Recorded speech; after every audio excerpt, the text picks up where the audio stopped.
Gorveth attacked, and this time something was different. The Kethvoran's light flickered and pulsed like a heartbeat, and its movements were no longer perfectly smooth, and there were hesitations that had never been there before. Junho blocked and parried and watched the change unfold with careful attention. The sword was still trying to guide its champion, but Gorveth was fighting against it now, and his own instincts were pushing back against the divine guidance he had trusted for so long. A strike came, and Junho deflected it and noticed that Gorveth's follow-up was half a second slower than it should have been. The Theron was thinking for himself, and his mind was rusty from years of disuse, but it was waking up. "You feel it, do you?" "Not," Junho said between exchanges. "The difference between being moved and moving yourself." "Silence," Gorveth snarled, but his voice lacked conviction. Another clash, and this time, Gorveth's lower left arm moved independently and broke the pattern. The sword had established the Kethvoran's light dimmed further, and its glow became unsteady like a candle in the wind. The crowd watched in stunned silence as the legendary weapon began to lose its hold on its champion. "All those victories," Junho continued, "all those trials you won, and you thought they proved your worth, but they only proved the sword's worth." I said silence. Gorveth roared and launched a furious combination, but the attacks were uncoordinated now, and his four arms worked against each other, and the sword's guidance conflicted with his own. Desperate instincts, Junho dodged easily and let the Thyron's fury exhaust itself. "When was the last time you won something on your own? And when was the last time you earned a victory without help?" Gorveth stopped attacking and stood panting in the center of the arena. His four hands gripped the Kethvoran so tightly that his scales cracked and bled, and his eyes were wild with confusion and fear. "Why are you doing this?" he demanded. "Why do you not just fight?" "Because I am fighting, but I am not fighting you, and I am fighting the thing that has been controlling you." The sword's light flared briefly, and Gorveth's arms moved without his consent, and the blade swept toward Junho's throat. But the Thyron resisted, and his muscles strained against the divine command, and the strike went wide and missed by a handspan. "You see it now," Junho said quietly. "You feel what it is doing, and you understand." Gorveth stared at the sword in his hands like he was seeing it for the first time. "It has always been like this," he whispered. "I thought it was helping me, and I thought we were partners. A partner does not take away your choices." The Kethvoran pulsed with angry light and tried to raise itself for another strike, but Gorveth held it down with all four arms. "Stop," he commanded, and his voice shook with the effort. "I am the one fighting here, and not you." The sword's glow dimmed and then steadied and then began to change. It was no longer the brilliant gold of divine favor, but something cooler and more neutral and almost curious. Junho lowered his own blade and watched the transformation with wonder. "What is happening?" Gorveth asked. "I think it is listening, and I think for the first time in a very long time, someone has told it no." The crowd had fallen completely silent, and even the judges sat frozen in their seats. This was not how trials by Kethvoran were supposed to go, and nothing in 12,000 years of history had prepared anyone for this moment. Gorveth looked up at Junho, and his eyes were clearer than they had been since the fight began. "You could have killed me when I fell, and the rules would have allowed it, and no one would have blamed you. I did not come here to kill anyone." "Then why did you come?" Junho thought about the question and considered his answer carefully. "I came because my ambassador asked me to, and because I could not let innocent people suffer when I had the power to help, and because sometimes the only way to beat a rigged game is to refuse to play by its rules." Gorveth was silent for a long moment, and then he did something that no champion of the Kethvoran had ever done in recorded history. He planted the sword in the arena floor and released his grip and stepped away from it. "I yield," he said, and his voice carried across the silent chamber. "Not because you defeated me in combat, and not because the sword abandoned me, but because you showed me something I had forgotten." "What is that?" that victory without struggle is meaningless, and that strength borrowed from others is not strength at all. The judges rose and consulted and hurried. Whispers, and the crowd began to murmur with confused excitement. Ambassador Yoon stood in her viewing box, with tears streaming down her face, and Counselor Thorell's crystalline body blazed with joyful light. The High Arbiter finally raised his arms and called for silence. The champion of Earth has prevailed, and the trial is concluded in favor of the Velthi Collective. Cheers erupted from sections of the crowd. While other sections sat in stunned disbelief, Junho walked toward Gorveth and extended his hand in the human gesture of respect. The Thyran looked at the offered hand, and then at his own 4 arms, and then back at Junho's face. "You are a strange species," he said. "So I have been told." Gorveth reached out with one massive hand and gripped Junho's firmly. Perhaps not all change is bad, and perhaps the sword needed to meet someone it could not control. They stood together for a moment, and 2 warriors who had faced each other in ancient ritual combat now connected. By something newer and more honest, the Kethvoran remained planted in the arena floor, and its light had changed to something soft and contemplative. The priests would debate for years about what that light meant, and whether the sword had been broken or awakened or transformed into something entirely new. 3 days later, Junho stood in the departure bay and waited for the shuttle that would take him back to Earth. Ambassador Yoon and Counselor Thorell came to see him off, and both looked different than they had before the trial. Sora's diplomatic mask had softened, and Thorell's light held new colors that Junho had never seen in a Velthi before. "You have changed more than just the outcome of a trade dispute," Thorell said. "You have changed how the galaxy sees your species. I just did what needed to be done. That is exactly what makes it significant, and you did not ask for glory or recognition, and you simply saw a problem and solved it in a way no one expected." Sora smiled and touched Junho's arm gently. "The Covenant is requesting that Earth send a permanent observer to their council, and they specifically asked for you. I am just a corporal. You were a corporal, and now you are whatever you want to be." Junho thought about the offer, and about his small apartment in Bazan, and about the fishing docks where his father had once worked. "I will think about it," he said. The shuttle doors opened and Junho turned to leave, but Thorell's voice stopped him. "One more thing. And the Kethvoran is still planted in the arena floor, and no one has moved it since the trial ended. Why not? Because no one knows what will happen if they try. And the priests say it is contemplating, and the scholars say it is waiting." "Waiting? For what?" Thorell's crystalline form shimmered with amusement. "We think it is waiting to see what humanity will refuse to accept next." Junho smiled and stepped onto the shuttle, and carried with him the knowledge that sometimes the greatest victories come not from accepting the rules, but from questioning whether the rules ever made sense at all. The galaxy had learned something new about humans, and they had learned that there were beings in the universe who could not be judged because they did not accept that anyone had the right to judge them. Some called it arrogance, and some called it blindness, and some called it the most dangerous thing they had ever encountered. But Junho knew the truth, and it was simpler than any of them realized.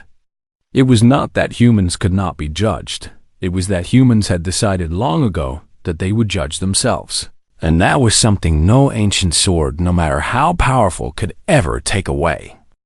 Gorveth attacked with the fury of a storm, and his 4 arms moved in perfect coordination, and the Kethvoran blazed like a star in his grip. Junho barely managed to raise his blade in time, and the impact sent shockwaves through his entire body and drove him backward 3 steps. The crowd roared with excitement, and Thyran supporters chanted their champion's name. Another strike came, and then another, and Junho blocked and dodged and retreated with every passing second. He was not trying to win, and not yet, and he was doing exactly what he had planned to do. He was studying. The sword moved with supernatural speed, but it moved in patterns, and every swing followed a rhythm that Junho was beginning to recognize Gorvith's footwork. Was perfect, but it was also mechanical, and he stepped in the same directions and at the same angles as every recording Junho had watched. The Thyran champion had stopped thinking years ago, and the sword thought for him now. A blade whistled past Junho's face and left a thin cut across his cheek, and blood dripped down his jaw and splattered on the arena floor. The crowd gasped, and the wealthy spectators turned away. An ambassador, Yoon, gripped the railing of her viewing box with white knuckles. Junho felt the pain and acknowledged it and set it aside. Another exchange, and this time Gorvith's lower right arm slipped slightly as the sword corrected his stance, and Junho filed that observation away. The Kethvoran was doing too much work, and Gorvith's own muscles had grown lazy from depending on divine guidance. A powerful overhead strike drove Junho to one knee, and his arms screamed with the effort of holding the blow, and for a moment he thought his sword would shatter, but the blade held and Junho rolled sideways and came up with his guard intact. "You cannot win," Gorvith growled, and his voice was thick with contempt. "The sword has chosen me, and it will never choose you." "I do not need it to choose me," Junho replied.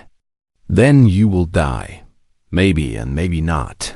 Gorvith attacked again, and this time Junho did not simply defend. He had seen enough and learned enough, and now it was time to adapt. Instead of meeting the Kethvoran's strikes head-on, Junho began to angle his blocks and redirect the force instead of absorbing it. The sword compensated instantly and adjusted Gorvith's attacks to counter the new defense.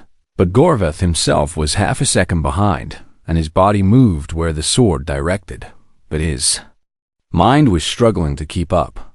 Junho began targeting not the blade, but the champion behind it. He feinted high and struck low, and his blade grazed Gorvith's knee, and the Thyran stumbled for just a moment before the sword corrected his balance. The crowd murmured in surprise, and for the first time doubt flickered across Gorvith's face. Another exchange, and Junho ducked under a horizontal sweep, and his blade found Gorvith sighed and left a shallow cut through the bronze scales. The wound was not serious, but it was the first time in 11 trials that Gorvith had been touched. "How?" the Thyran demanded, and his voice cracked with disbelief. "The sword should have blocked that. The sword did everything right," Junho said calmly. "You were the one who was too slow." Rage flooded Gorvith's features, and he abandoned his measured attacks for wild, furious strikes. The Kethvoran blazed even brighter as it struggled to maintain control, and the sword's light flickered with what might have been frustration. Junho continued his strategy and ignored the supernatural weapon entirely, and focused all his attention on the warrior behind it. Gorvith was breathing hard now, and sweat dripped from his scales, and his movements were growing sluggish. 11 trials of letting the sword do all the work had left him unprepared for a fight that demanded more than passive obedience. The crowd had fallen silent, and every spectator watched in disbelief as the impossible unfolded before them. Junho saw his opening, and he had been waiting for it, and he had known it would come eventually. Gorvith raised all 4 arms for a devastating overhead strike, and the Kethvoran guided the attack perfectly, and the blow would have split a boulder in half. But perfect attacks require perfect setups, and Gorvith's exhausted legs were not where the sword expected them to be. The Thyran's weight shifted wrong, and his back foot slipped, and for one heartbeat he was completely off balance. Junho dropped his sword. The blade clattered to the arena floor, and the crowd gasped, and Gorvith's eyes went wide with confusion. In that moment of hesitation, Junho stepped inside the killing arc of the Kethvoran and drove his shoulder into Gorvith's chest. The Thyran champion stumbled backward, and his forearms windmilled uselessly, and the blazing sword could not help him because this was not a sword fight anymore. Junho pushed again, and Gorvith felt the massive warrior crash to the floor, and the impact shook the entire arena, and the Kethvoran skittered from his grip, and its light went dark for the first time in 12,000 years. Silence filled the chamber, and no one moved, and no one spoke. Junho stood over the fallen champion and looked down at him with steady eyes. "Do you yield?" Gorvith stared up in shock, and his mind clearly could not process what had happened. "This is not how the trial works," he gasped. "This is not how it has ever worked. I am asking you a question. And the question is simple, and do you yield?" The Thyran's 4 hands clenched into fists, and fury battled with confusion across his face. "You cheated, and you must have cheated, and the sword should have protected me." "The sword did protect you, and it did everything right, and it parried every attack and guided every strike, and it was perfect in every way." Junho knelt beside the fallen champion, and his voice was calm and almost gentle. "But you were not perfect, and you have not been perfect for a long time, and you let the sword carry you, and you forgot how to carry yourself." Gorvith reached for the Kethvorn, and his fingers brushed the hilt, and the blade flickered with weak, uncertain light. "I can still fight, and I am not defeated." "Then get up, and we will continue. But I want you to know something first." "What?" "I have not been trying to beat the sword, and I have been trying to beat you, and there is a difference." The Thyran champion lay still, and his chest heaved with exhaustion, and his forearms trembled with fatigue. The crowd began to whisper, and then to murmur, and then to shout. No one knew what to do, and no one had ever seen a trial go this way, and the ancient rules had no guidance for this situation. Junho rose and stepped back and waited. The choice belonged to Gorvith now, and the sword could not make it for him. After what felt like an eternity, the Thyran champion slowly climbed to his feet and picked up the Kethvorn, and its light remained dim and uncertain. He looked at the blade, and then at Junho, and then at the thousands of spectators watching his every move again. Gorvith growled and raised the sword into a fighting stance. Junho nodded once and picked up his own discarded blade. The trial was not over yet. The emergency council session lasted through the night, and Junho could hear the shouting even from his quarters. 3 levels below, he sat on his bed and held the Kethvorn across his knees and studied it in the dim light while the galaxy argued about what his existence meant. Ambassador Yoon came to see him near dawn, and she looked exhausted, and her usually perfect hair was falling loose from its pins. "It is chaos up there," she said, as she sank into a chair across from him. "The priests are saying the sword is broken, and the scholars are saying it needs to be examined, and the Thyrans are demanding you be disqualified. What are the judges saying? They do not know what to say, and nothing like this has ever happened before." Junho turned the blade slowly and watched light play across its surface. "What do you think happened?" Sora asked. "I think the sword tried to judge me and could not find anything to judge." "What does that mean?" Junho set the weapon aside and looked at his ambassador with steady eyes.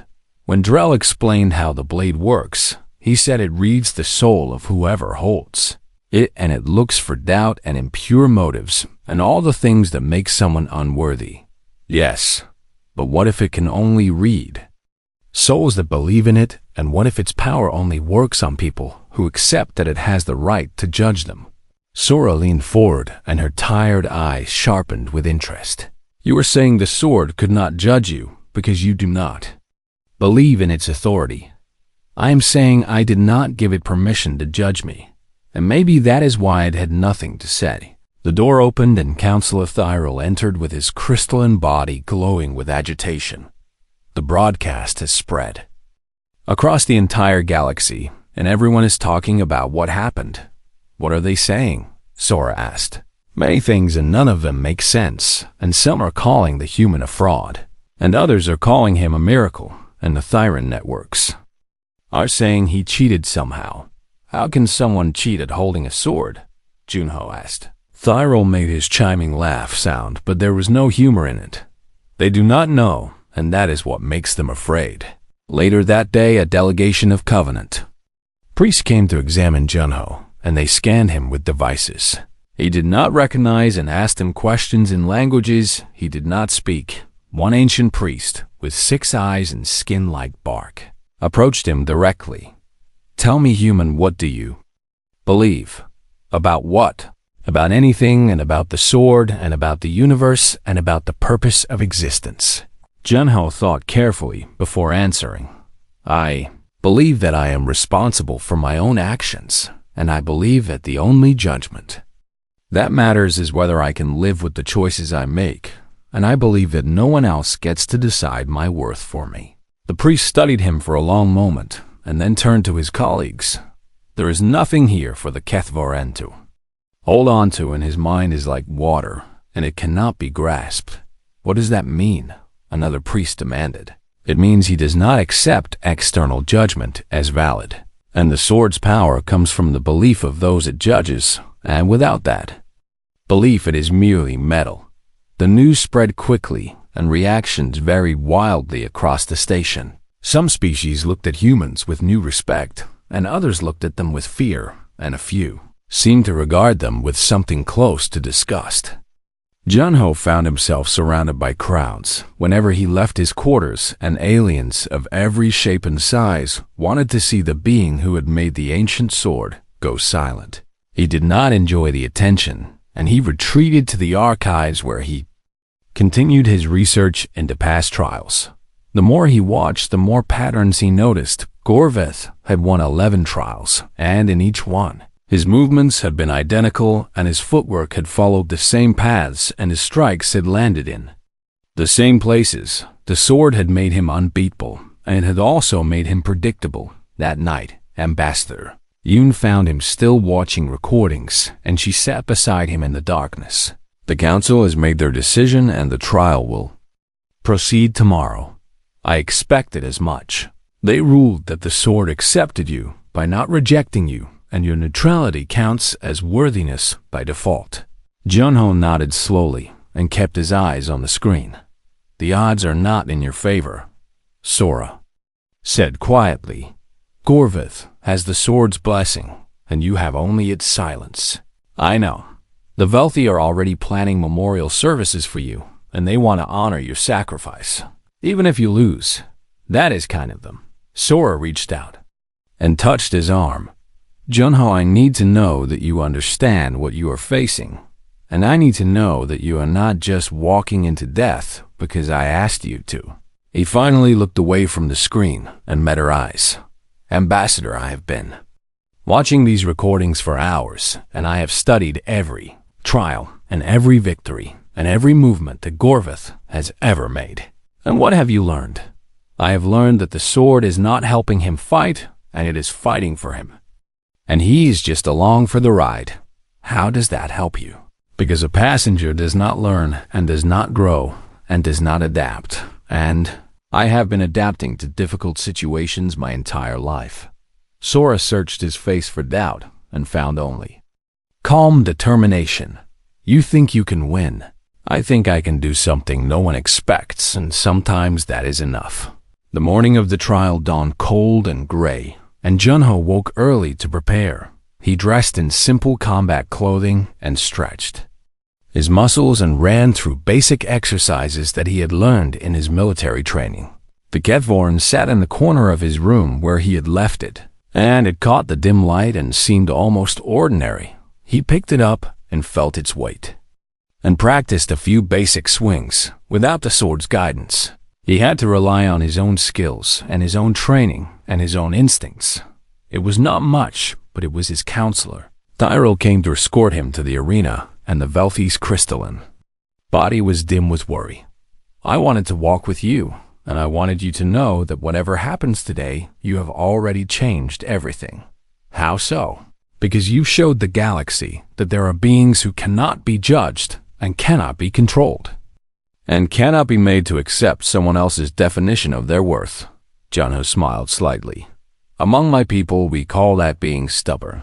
"Then perhaps stubbornness is not such a bad quality." They walked together through corridors filled with spectators who parted before them like waves. The arena of resolution was a vast circular chamber with seats rising in every direction, and the noise of the crowd was overwhelming. Junho walked to the center and saw Gorvith already waiting, and the Thyran champion stood like a mountain of bronze scales and rippling muscle. The Kethvoran blazed with golden light in Gorvith's four hands, and the sword seemed eager and ready and hungry for victory. Junho held his own blade loosely and felt nothing from it but the weight of metal. The High Arbiter rose from his seat and raised his arms, and the crowd fell silent. This trial has been called to settle the dispute between the Thyran Dominion and the Velthi Collective, and the champions have been chosen, and the Kethvoran has spoken.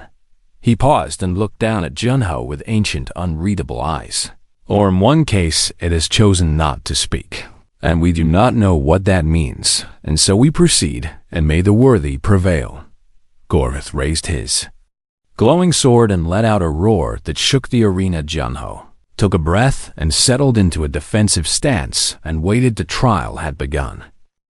The sword had stood in the Grand Museum of Galactic Conquest for 12,000 years, and all that time it had never lost a battle. Every species in the Covenant of Seven knew the legend of the Kethvoran, and every child grew up hearing stories of its impossible victories and its mysterious judgment of those who dared to lift it.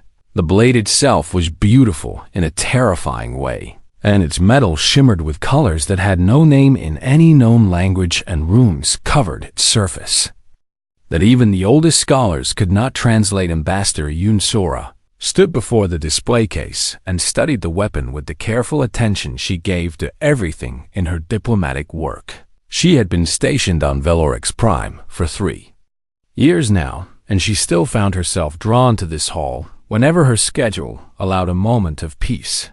"You look at it differently than the others," said a voice beside her. Sora turned to find Counselor Thyril of the Velthi Collective standing nearby, and his crystalline body caught the museum lights and scattered them into tiny rainbows across the floor. "How do the others look at it?" Sora asked, with worship or with fear. Thyril replied, and his voice carried the gentle, chiming quality of all Velthi speech. "You look at it like you are trying to solve a puzzle." Sora smiled at her friend and nodded slowly. "Where I come from, we have a saying that every lock has a key and every riddle has an answer. And you think this blade is a riddle? I think everything is a riddle until someone figures it out." Thyril made a sound that might have been laughter among his people, and his crystalline form vibrated with amusement. Their peaceful moment shattered when alarms began blaring throughout the station, and Sora's communicator buzzed with urgent messages from her staff. Within the hour, she found herself in the Grand Assembly Hall, where representatives of all 7 Covenant species had gathered in emergency session. The Thyran ambassador was shouting accusations at the Velthi delegation, and his forearms gestured wildly as he listed grievances about broken trade agreements and stolen resources. Sora listened carefully and took notes and tried to understand how a simple dispute about mineral rights had escalated so quickly into threats of war. Then the Thyran ambassador spoke words that made the entire hall fall silent. "We invoke the ancient law, and we demand trial by Kethvoran." Gasps echoed through the chamber, and Counselor Thyrel's crystalline body flickered with what Sora had learned to recognize as fear. She leaned toward her security-attached Corporal Big Junho, who stood at attention behind her chair. "What does that mean?" she whispered. Junho's face remained neutral, but his voice was tight with concern. "It means they want to settle this with a duel using that sword from the museum, and the winner takes all, and the loser accepts whatever terms the victor demands. That seems rather primitive for a spacefaring civilization. The Covenant has used this method for thousands of years. Ambassador in no species has ever refused the challenge." Sora watched as the Velthi delegation huddled together in obvious distress, and she could see Thyrel's light dimming as the reality of their situation became clear. The Velthi were a peaceful species, and their bodies were made of living crystal that was beautiful but fragile, and they had no warriors and no tradition of combat. The Thyrans, on the other hand, were massive beings with 4 powerful arms and scales like armor, and a culture that celebrated battle above all other pursuits.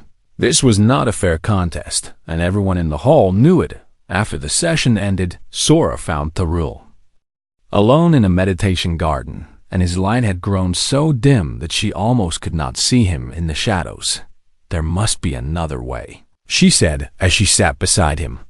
"There is not," Thyrol replied, and his voice had lost its musical quality. "Our laws are clear, and when trial by Kethvoran is invoked, it cannot be refused. Then find a champion from another species, and surely someone would fight on your behalf." Thyrell's light flickered briefly brighter with something like hope before fading again. "We have asked, and no one will stand against the Thyrans for our sake, and the political cost is too high and the physical risk too great." He paused, and his crystalline form shuddered with emotion. "I have decided to fight myself." "Thyrol, no." Sora grabbed his arm and felt the cool smoothness of his crystalline body. "You cannot, and you would be killed. I would rather die with honor than watch my people become servants to the Thuran dominion." Sora sat in silence, and her mind raced through possibilities and discarded them one by one. Humanity had only been part of galactic society for 30 years, and Earth had no political standing to interfere in covenant disputes, and their involvement could create more problems than it solved. But she could not sit by and watch her friend sacrifice himself for a hopeless cause. The next morning, the selection ceremony began in the Hall of Champions, and representatives from across the galaxy gathered to witness the choosing of fighters for the trial. The Thyran champion was a massive warrior named Gorvath, who had won 11 previous trials, and whose name was spoken with reverence and fear throughout the Twazinostis covenant. When he approached the Kethvoran and wrapped his four hands around its hilt, the sword blazed with brilliant light and lifted easily, as if it weighed nothing at all. The crowd cheered, and the Thyran delegation roared their approval. Then came the Velthi's turn, and one by one their volunteers approached the pedestal, and one by one they failed to lift the blade. Some could not move it at all, and others managed to raise it only a few inches before it crashed back down, and one young Velthi cracked his arm trying to hold its weight. Finally, only Thyrol remained, and he walked toward the sword with the dignity of someone who had already accepted death. Sora could not bear to watch, and she could not bear to look away. Thyrol reached for the hilt, and his crystalline fingers had barely touched the metal when the sword flared with angry red light, and he was thrown backward across the floor. The crowd murmured in shock, and even the Thyrans seemed disturbed by the violence of the rejection. Sora was on her feet before she knew what she was doing. "I invoke the right of third-party intervention," she shouted, and her voice carried across the suddenly silent hall. Every eye turned toward her, and she felt the weight of 1,000 alien stares. "Earth will stand as champion for the Velthi Collective." The hall erupted in chaos, and voices shouted in dozens of languages, and diplomats scrambled to consult ancient law books, and the Thyran delegation bellowed in outrage. Through it all, Sora stood firm, and her heart pounded, but her face remained calm. Junho stepped up beside her, and his expression showed only the faintest hint of surprise. "Ambassador," he said quietly, "what are you doing?" "I am naming you as humanity's champion, Corporal, and I am sorry, but I could not think of another way." Junho was silent for a long moment, and then he nodded once. "I understand. You do not have to do this." "Yes, I do," he said, and his voice was steady, "because you already said I would, and an ambassador cannot take back her word." Sora felt tears threatening to form, but she blinked them away. The crowd's chaos slowly settled as the Covenant judges consulted their records and debated the legality of Earth's intervention. Finally, the High Arbiter rose and raised his arms for silence. The ancient laws allow for third-party intervention when a challenged party cannot field a champion of their own, and Earth's petition is accepted. He turned his ancient eyes toward Junho and studied him with an expression that might have been curiosity or might have been pity. "The human will face trial by Kethvoran." Sora looked at her friend Thyrol and saw his light beginning to return. Then she looked at Junho, who was staring at the ancient sword with the same expression she had worn in the museum. He was not looking at it with worship or with fear. He was looking at it like he was trying to solve a puzzle. The preparation chamber was cold and quiet, and Junho sat alone on a stone bench while he waited for someone to tell him what would happen next. He had been a soldier for 15 years, and he had faced danger many times, but nothing in his training had prepared him for this moment. Back home in Bizen, he had been an ordinary boy from an ordinary family, and his father had owned a small fishing boat that barely earned enough to feed them.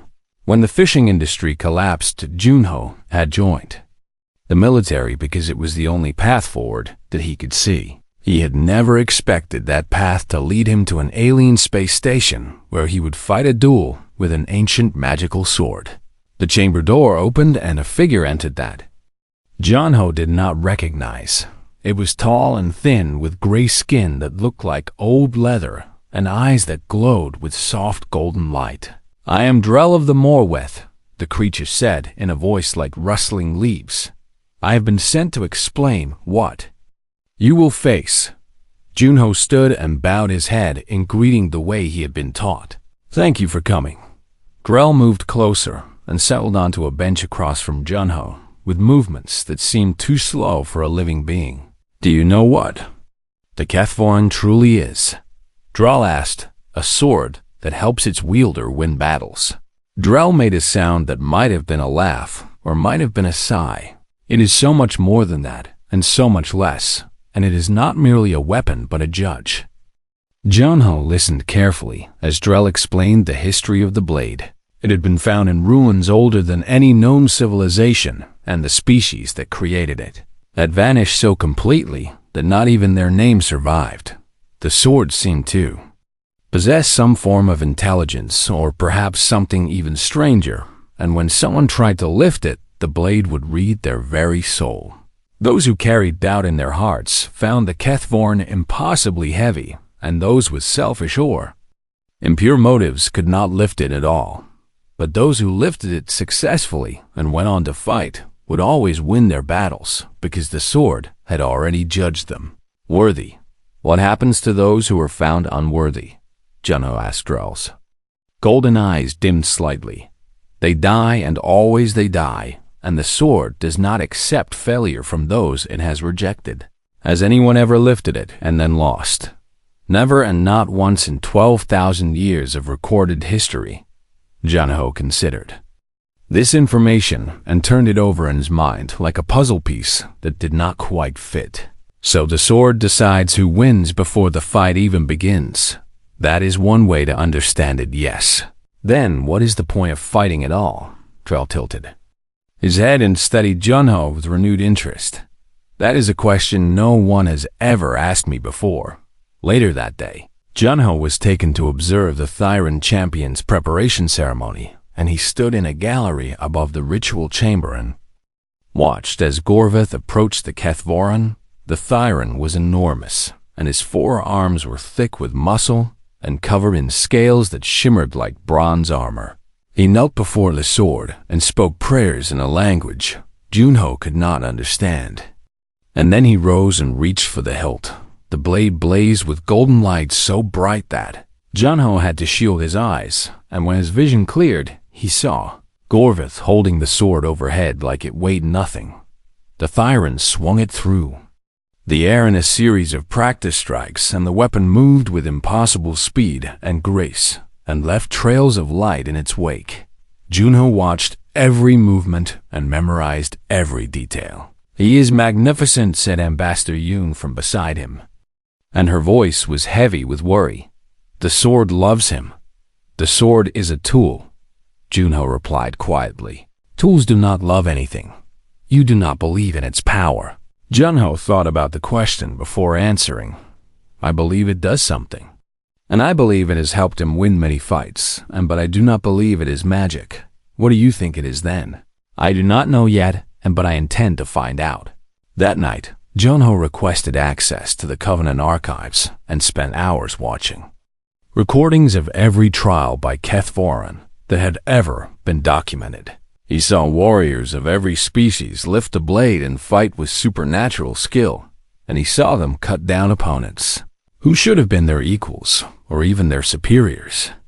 But he also noticed something that no one else seemed to have seen. In every recording, the winning champion moved in exactly the same way, and their footwork was identical, and their strikes followed the same patterns regardless of their species or training. It was as if the sword was not merely helping them fight, but was actually controlling their bodies.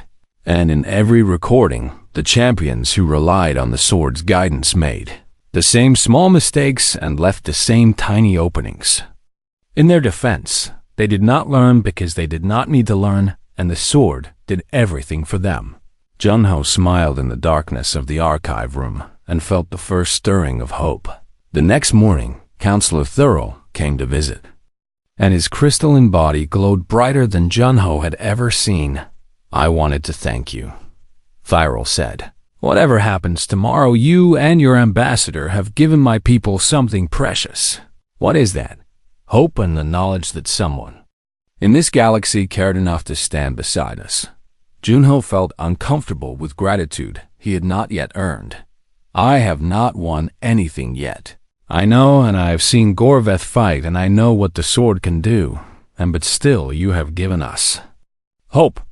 Thyrol paused, and his light flickered with emotion. "May I ask you something personal?" "Of course. Are you afraid?" Junho considered the question honestly. "Yes, and I am afraid, but fear is something I have learned to work with." "How does a human learn such a thing?" "By being afraid many times and surviving anyway." Thyrol made his chiming laugh sound and reached out to touch Junho's arm with cool, crystalline fingers. "You are a strange species, and I think I understand now why my friend Sora cares about you so much."